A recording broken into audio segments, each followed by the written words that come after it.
Om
Sahana Bhavatu Sahanau Bhunaktu Sahaviyam Karavavahai Tejasvinavadhitamastu ma vidvishavahai.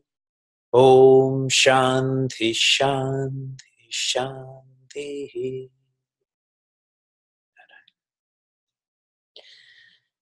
Hariom and good evening from Pittsburgh.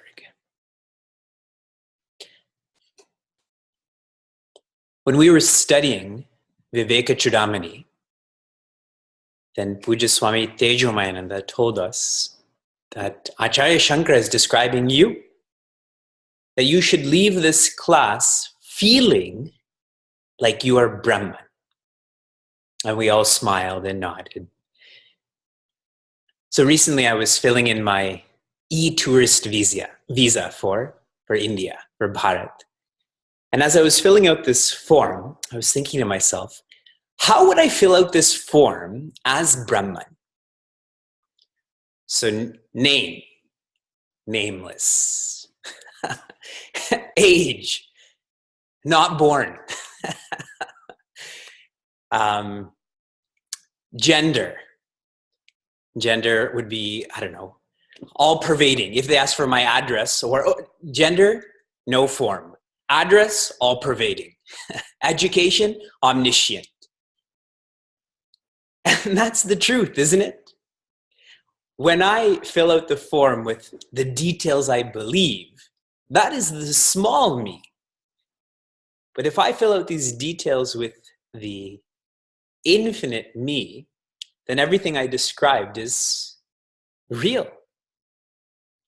In Srimad Bhagavatam, there's a beautiful dialogue where Bhagavan Krishna is being described as the one who has many colors. Bhagavan Krishna has many colors to his skin, to his personality, which actually means that he is beyond color. Bhagavan Krishna is described as having many parents, which really indicates that he's not born. Bhagavan Krishna has many names, which really means that he is the one who is all names. We are engaged in an intense experience of unlearning. Unlearning this small identification that this is my name, this is my gender, this is where I live. Unlearning that I have a specific color, a specific parent, a specific lineage.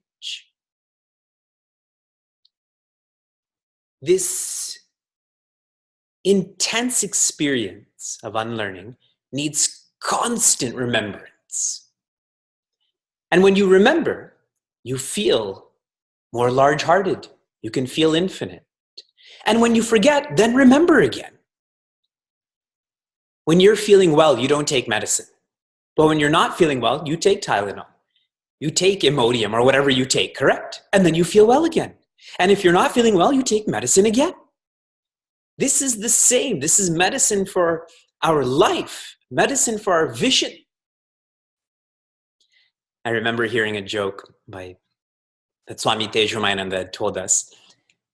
He said a patient went to a physician, and that physician was very angry at this patient, saying, you know, you gave me a check that bounced, that The money went into my account and then left. And the patient said, well, the same goes with you. I was healthy when I left, but now I'm unhealthy. So it's the same transaction.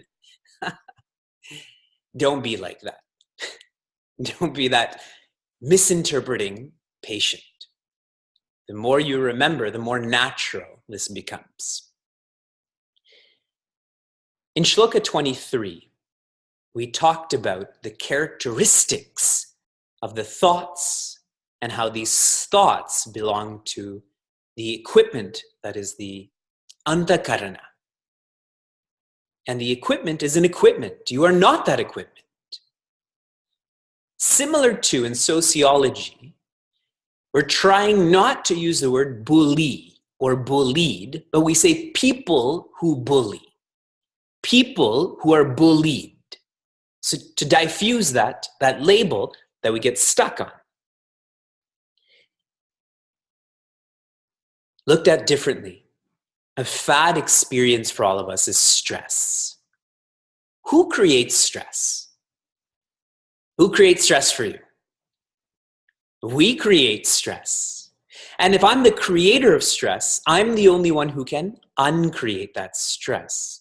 And the ultimate way to uncreate stress is to know that stress is a thought is an expression of an equipment. I am not that equipment.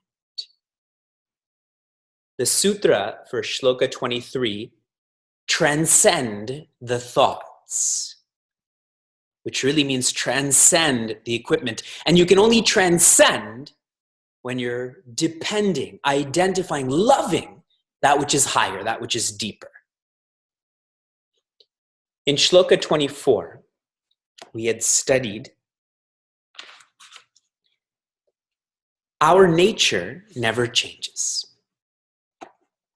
Just like the nature of the sun is for there to be light, the nature of water is to be cold. That was an interesting insight that we were exploring. The first ashram that Chinmaya Mission purchased outside of Bharat was in Piercy, California, in the northern part. How many of you have been there? Very few people. One of the best parts about Northern California are the redwood trees there. They are gigantic and old. Some of these trees are 400 or 500 years old. When you go to this redwood forest and you're with those trees, those are the same trees that were there when Pujya Chinmayananda used to go to the forest. Those are the same trees that perhaps the people who first came to America from Europe got to see. These are the same trees that the First Nations people depended on. Those trees are essentially unchanging. And if I got to experience them in 2005, it's the same experience from 1985, from 1785, and on and on and on. Our experience of Atma or Brahma, they're the same, is the same. If you think of Atma being 10,000 years old, 10 million years old, by identifying with Atma right here, right now, it is the same Atma from 10,000, 10 million years ago. That's a very incredible and inspiring insight that I can experience the same that Sri Adi Shankaracharya experienced, that Veda Vyasa experienced, that Bhagavan Vishnu is experiencing. I'm eligible for the same. The sutra for Shloka 24, our nature is like nature. Our nature is like nature. Nature doesn't change. And if nature is changing, it's because of us, isn't it? If you study Avaduta Gita, I was teaching a group of kids this once, that we should be like the ocean. When criticism comes in, when compliments come in, we should be unchanging like the ocean. As soon as I said that, every hand in that room was up. I thought I said something wrong. And they said, But Vivekji, aren't the ocean levels rising? So they're right. That example is dated essentially. Why? Because of humans. We are even changing the natural aspect of nature. Now you can buy watermelons that are in the shape of a cube, correct? The size of pets that people buy, how big are they now? You can put them in your purse. These cute little pets that travel with me in a purse. When if you think of animals back in the day, they were wild. The oxen, the sheepdogs and all of that. But now we're making it more and more and more unnatural. For what? For us. This is the importance of coming back to our nature. Now this evening we have to study 4 shlokas. So please move with me. I'm on shloka 25. Atmana satchidam shascha. Atmana satchidam shascha. I was waiting for the group of people to repeat, but I forgot they're in silence. I was like, whoa, they're so uncooperative. But they're not allowed to chant. Buddhe vritti riti dvayam. Buddhe vritti riti dvayam. Samyojya cha vivekena. Samyojya cha vivekena. Janam iti pravartate.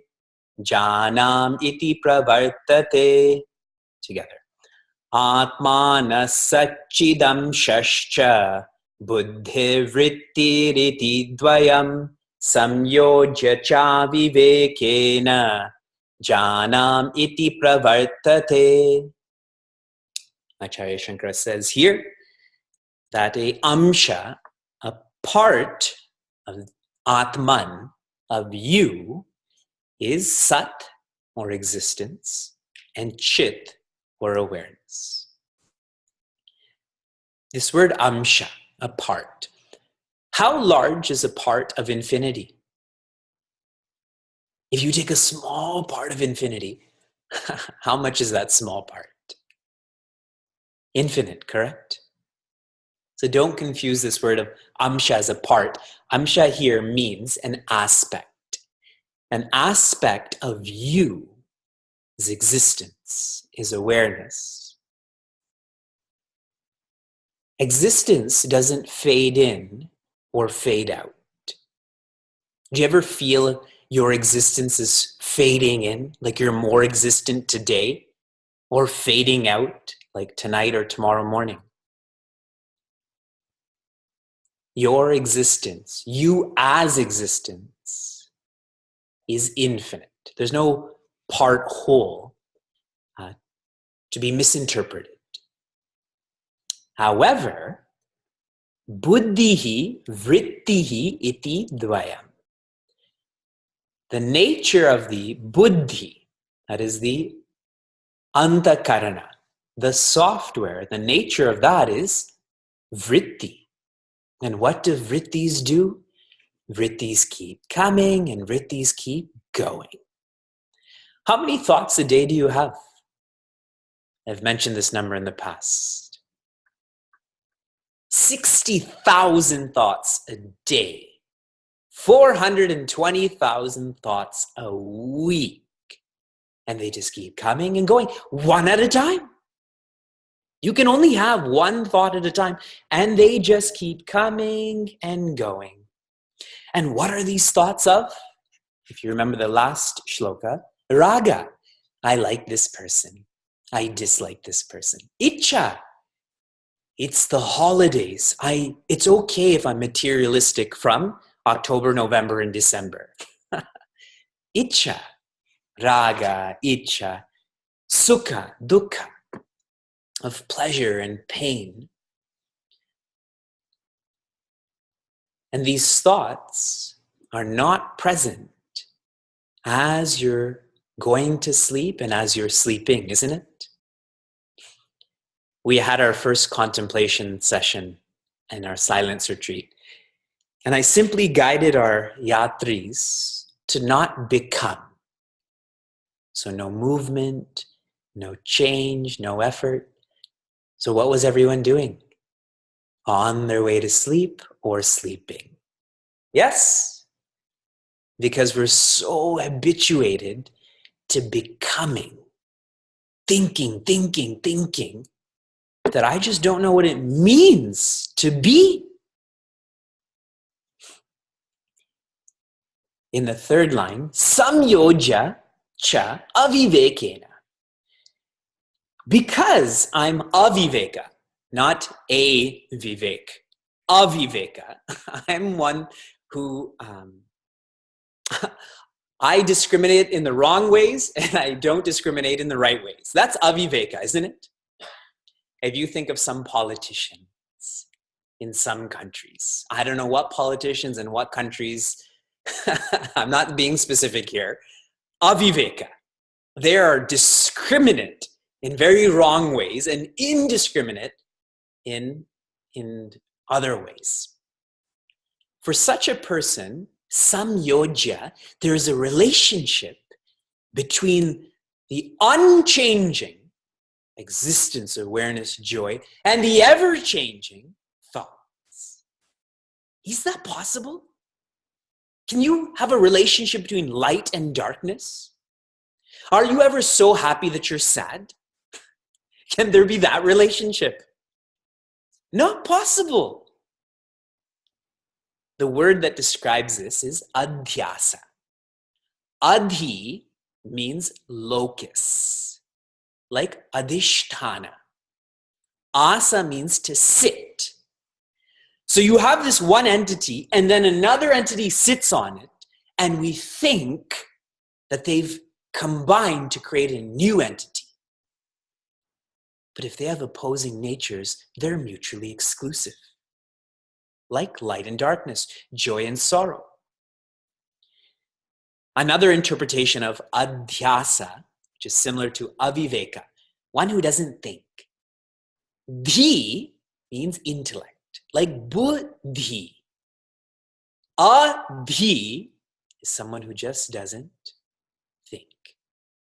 And someone who doesn't think, whatever they're associated with, they start to associate with that.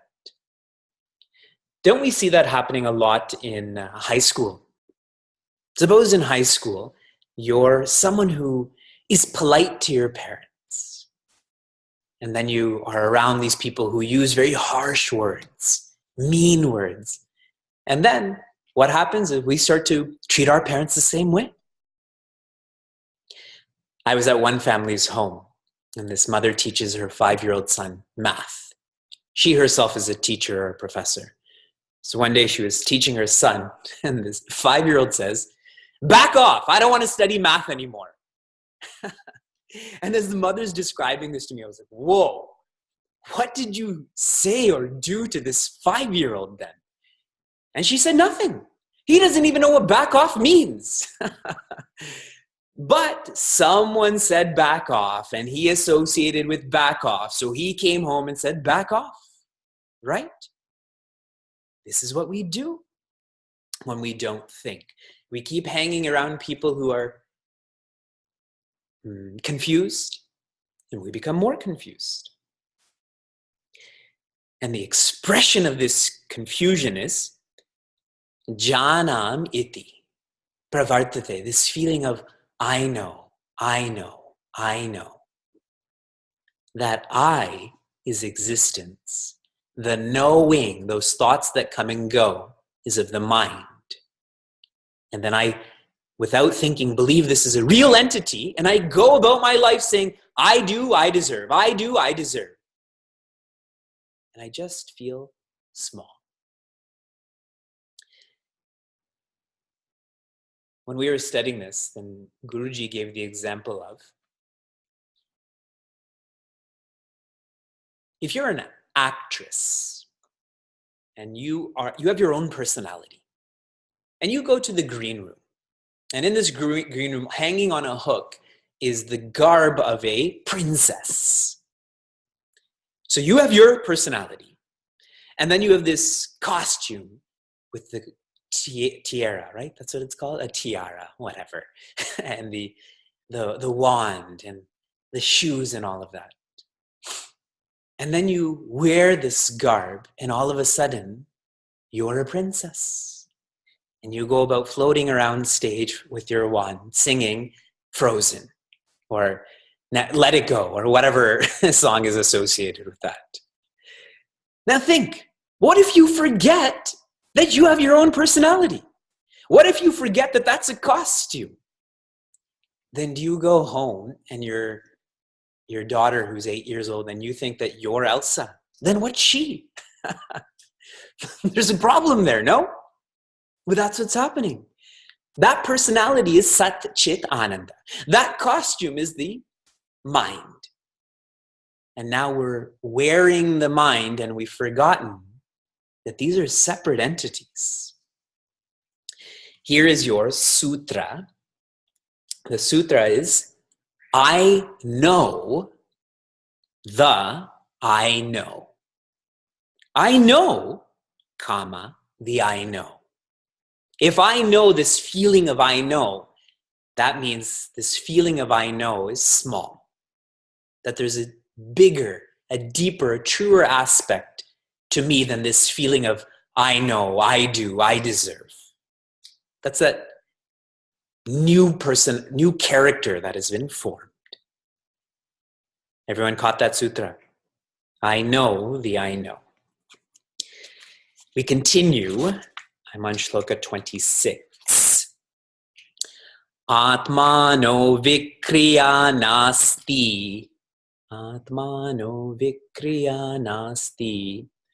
Buddhir bodho na jatviti. Buddhir bodho na jatviti. Jiva sarvamalam nyatva. Jiva sarvamalam nyatva. Nyata drashteti muhyati. Nyata drashteti muhyati. Atmano vikriya nasti. Buddhir bodho na jatviti. Jiva sarvamalam nyatva. Nyata drashteti muhyati. Acharya Shankara says, the Atma, existence, awareness, joy, vikriya, engages, acts, na asti. The self is not engaged, does not act. And if you think most deeply about this first line, that means you do not have to do anything to be happy. You have to not do something to be happy. That not doing is to develop independence from articles, beings, circumstances. See, a complete person, what would they become? If you're complete, what else would you want to become? You wouldn't want to become anything. You would just be. Becoming is indicative of incompleteness. A week ago, 10 days ago, we had a Devi retreat in our Chinmay Mission Cleveland Center. And I was sharing with these Devis, the theme was finding your divinity. I told these Devis, when you find your divinity, you will become a Purusha. What does Purusha mean? If you take it literally, it means man. So imagine I'm in this facility with 50 women and smart women. That's why they're at this retreat. And my message is, if you truly think you will realize you're a man. That's not what I meant. Purusha means purnatva. Purusha does not mean man. Purusha, if anything, means human, and a human is someone who feels complete. So if one finds their divinity, that really means one finds their completeness, which really means one has completed the purpose of living. And until then, we're just going to keep on engaging in engagement, action, becoming. Buddhir bodho na jatu iti. The intellect or the antakarna or the software intrinsically is incapable of functioning. Intrinsically is not capable of functioning.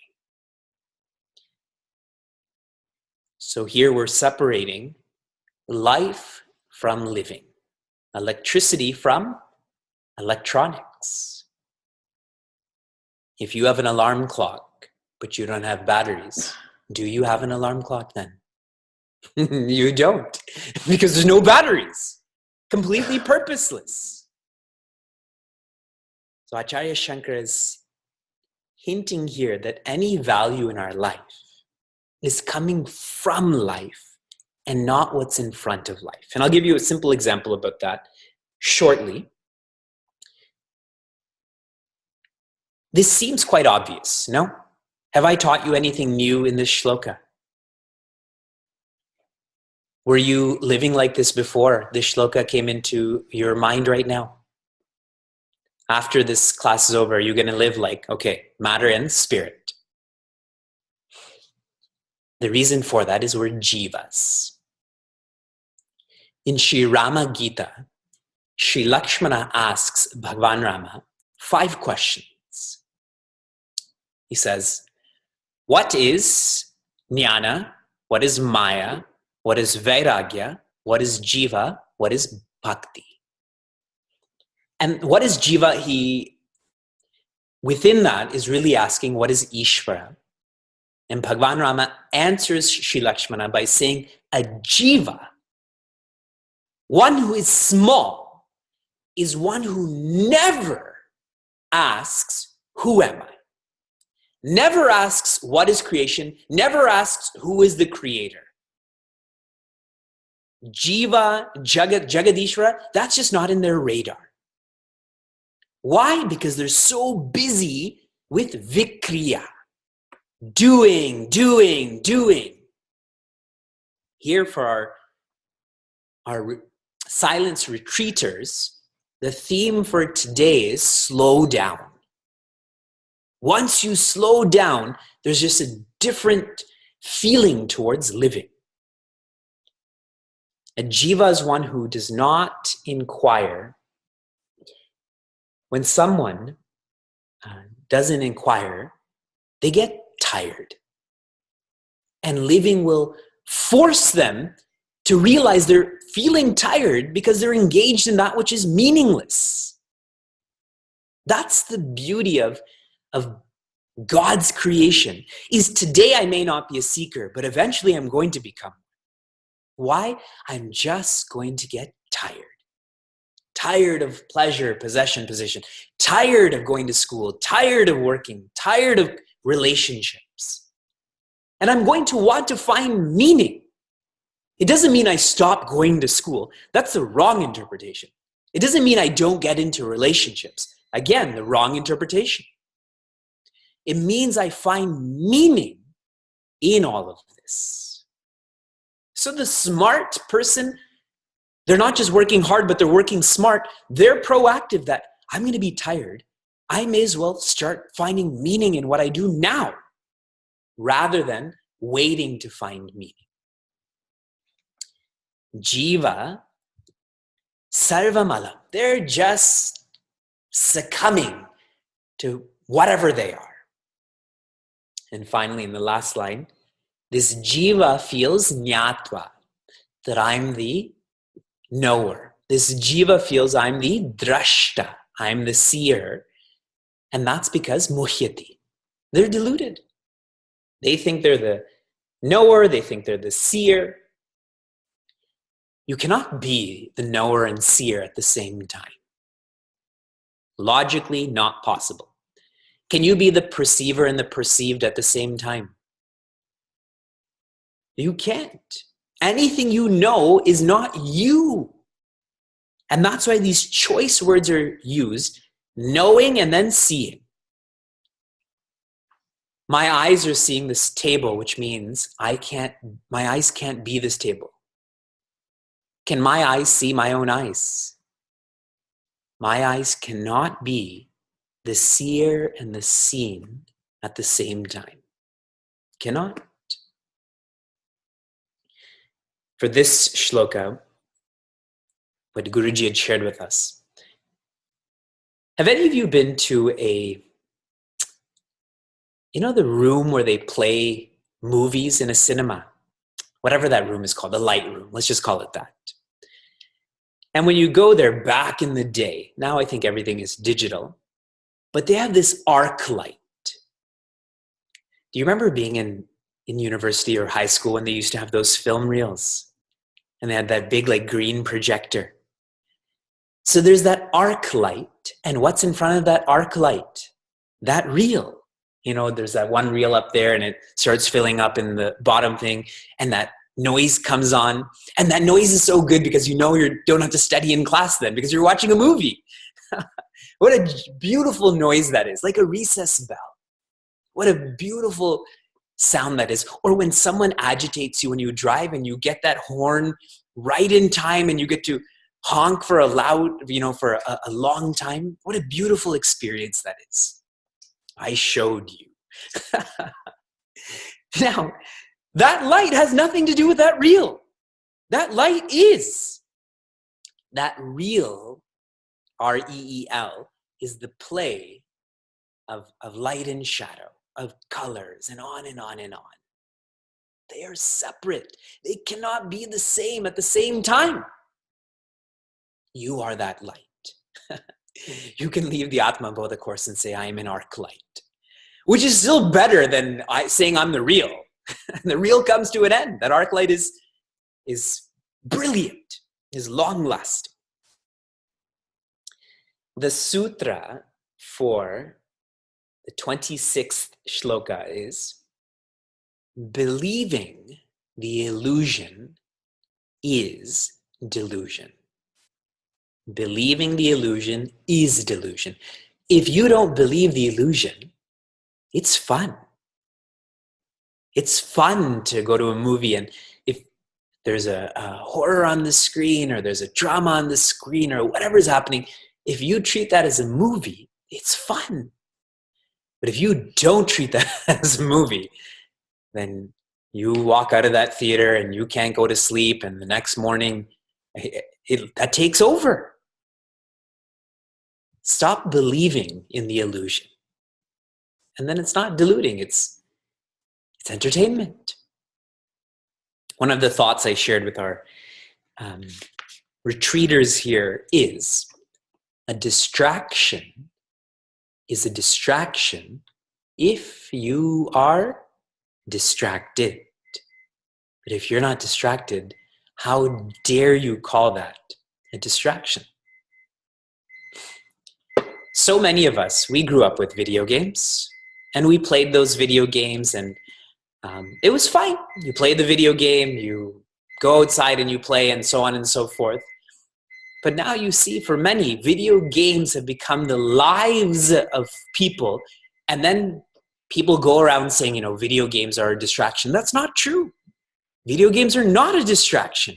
It's totally dependent on one's ability to focus on being outside, one's ability to focus on being complete.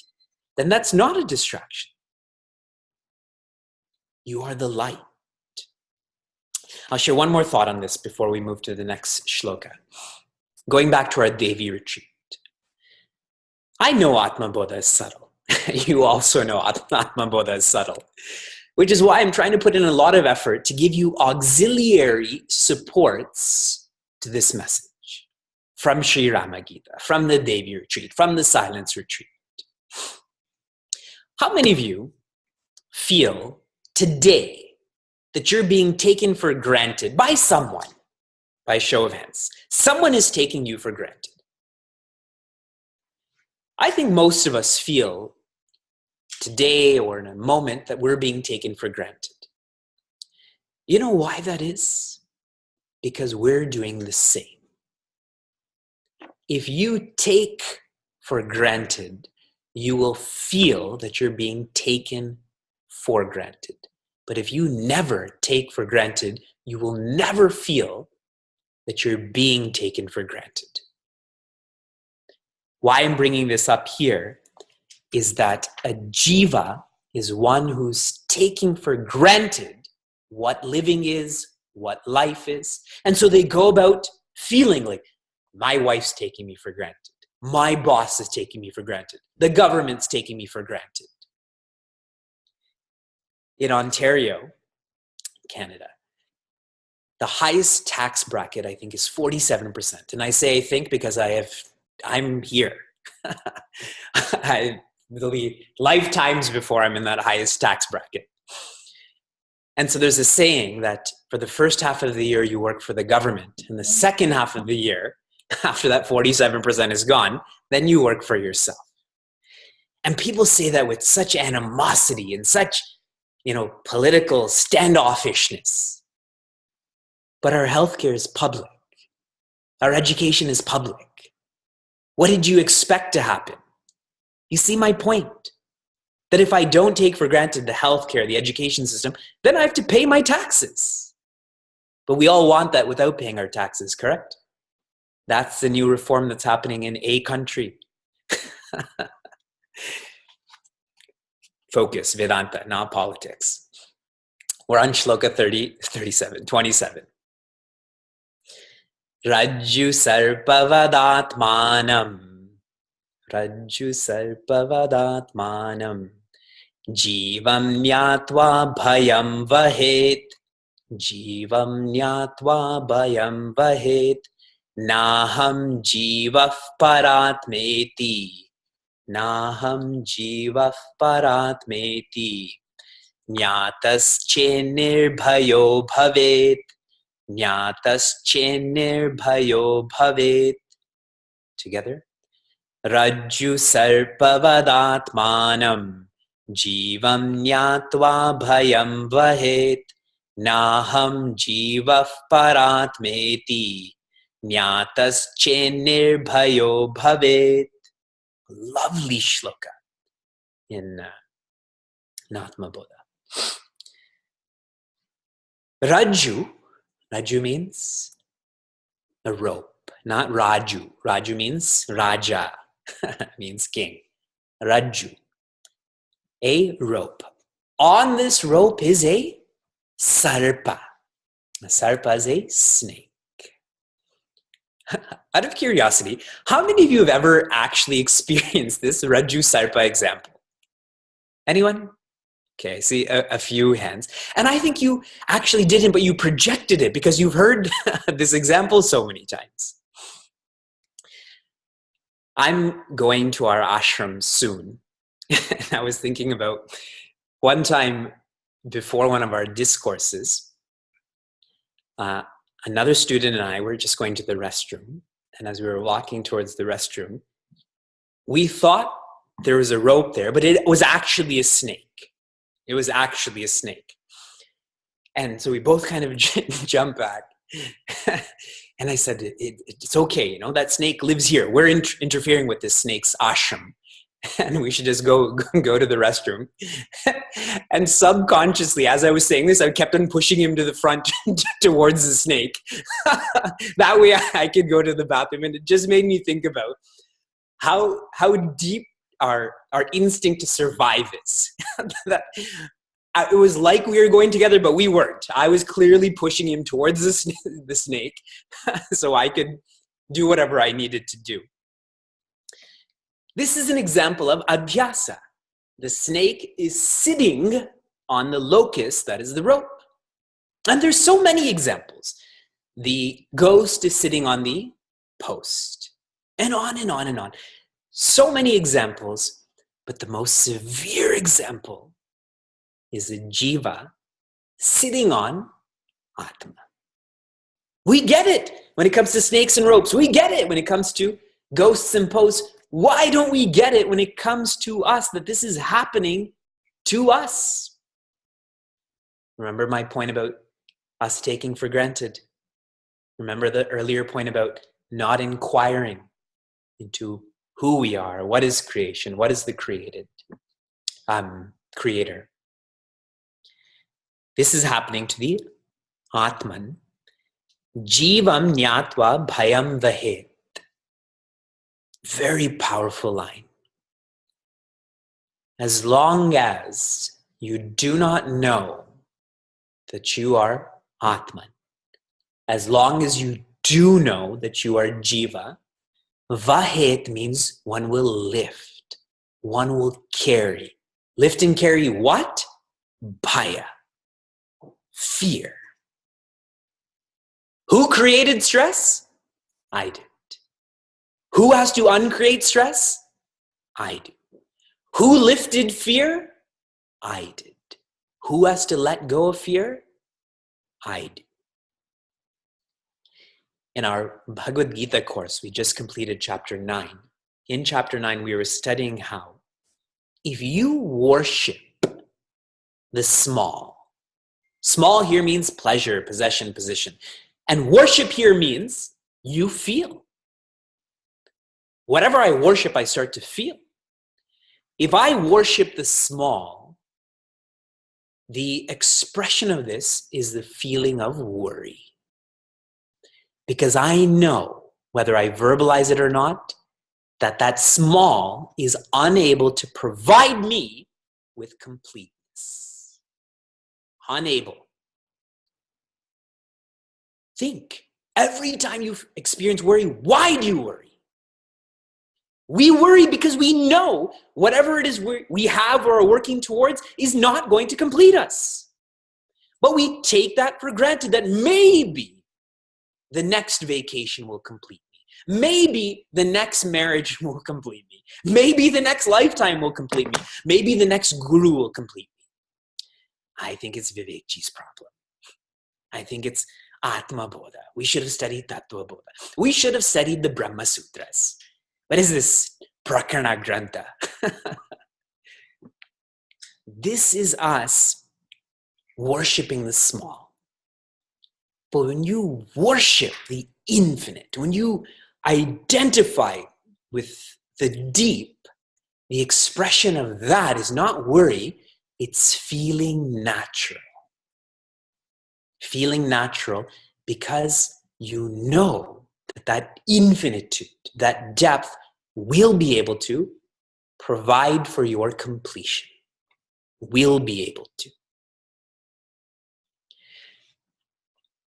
Whenever Vyasa is agitated, he's agitated because he's with people he knows will not love him like his mother and father will. He already knows that. Today is his 6-month birthday. It's becoming more and more clear. And when he's agitated with someone, but it goes to Sheila, goes to me, he changes. Because for him, we are infinite. For him. He's seen us from the time he first opened his eyes. Whenever he's hungry, these people help him. Whenever he's uncomfortable, these people are there. So he feels most natural with us. Imagine we started worshiping God. We started identifying with Bhagwan.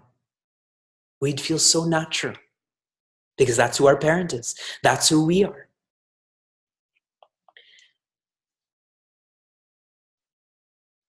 Naham jiva paratmeti. Aham, I, na, not jiva. I'm not small. I'm not a name. I'm not a form. Intrinsic to this is, I am paratma. I am not the Atma I think I am, which is the body, the mind, the ego. I am paratma. I am the Atma. I am the absolute. And by knowing that so beautifully, Nyatas chen nirbhayo bhavet, I start to let go of that fear. I start to resume my fearlessness. Can you even visualize the last time you felt fearless? The last time I felt fearless I teach in Washington, D.C. summer camp sometimes. And so every Friday we have like a field trip. So in this particular field trip, we went to laser tag. And so in this laser tag, I'm taller than all of these 10-year-olds. And whenever they would come like hang out with me, I'd say, get out of here. You know, this is my spot. And so I found this great spot and I was just shooting everyone's lasers. And then I got so many points. And I walked out of that laser tag feeling fearless. And then I felt so useless because here I am teaching these kids and I'm saying, get out of here. This is my spot so I can be the one with the most points. Imagine feeling fearless in every circumstance. And that's possible. Possible when we start to inquire. For this shloka, Guruji shared such an insightful subhashitam, words of wisdom. Karishyami, karishyami, karishyami, iti chindaya. Chindaya means to think. I'm doing. The next part of this subhashitam is marishyami, marishyami, marishyami, iti prakriya. One forgets that what's going to happen? We're going to die. So I do, and then die. We forget. In our busyness, we forget to find meaning. We forget that we're holding on to fear right now. The sutra for the 27th shloka is courage to be fearless. Courage to be fearless. Courage is a sattvic sentiment. Courage is knowing that there's challenges, but I still face those challenges. Courage is being responsible. Courage is best exemplified on Monday mornings. There's going to be challenges, but I'm going to follow through with my responsibilities. Courage is being part of this retreat right now. That this is going to intensify my sadhana, and it's going to be hard to get here, it's going to be hard to be here, but I'm going to try. Fearless is when there's no challenge anymore. Fearlessness is actually synonymous with oneness. Who do you fear the least? Yourself. Oneness. But even as a parent, you still need that courage that I have to get up and change this diaper. A lot of courage is required to change diapers. A lot of courage to be patient with an argument with family member. That's totally different than being daring. People confuse being daring with being courageous. Daring is rajasic. That's like skydiving, bungee jumping, heli skiing, betting on black, betting on red. You know, all of those matters, that's being daring. Don't confuse daring with being courageous. Courage to be fearless. Be responsible. Reach fearlessness. And one more shloka. Everyone's cool?